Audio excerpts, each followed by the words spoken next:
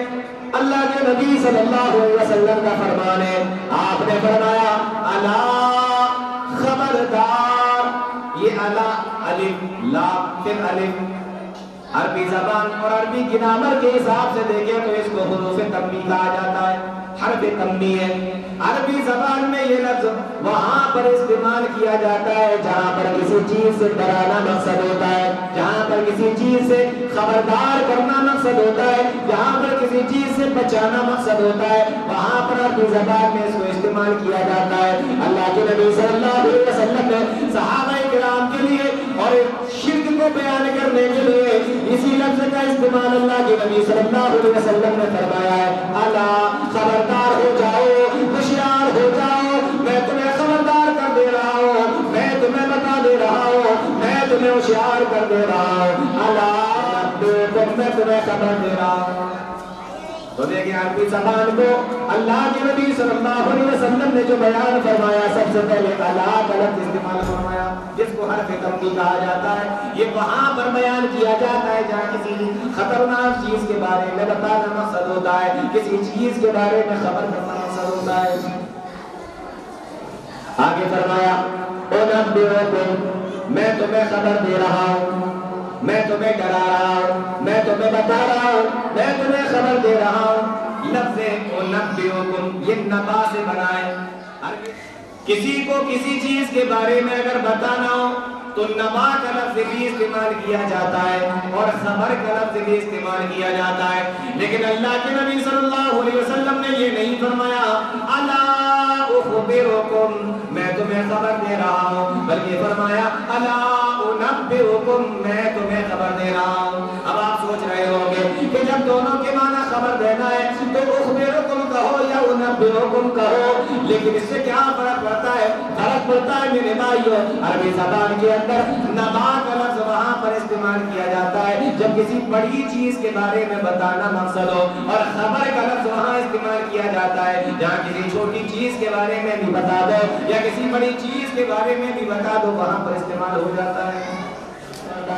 عَمَّا تَسَاءَلُونَ عَنِ النَّبَإِ الْعَظِيمِ، اے میرے نبی یہ مشرکین مکہ آپ سے کس چیز کے بارے میں سوال کر رہے ہیں؟ عن النبأ العظیم، اس قیامت کے دن کے بارے میں کیا یہ سوال کر رہے ہیں؟ اللہ تعالیٰ نے یہاں پر قیامت کے لیے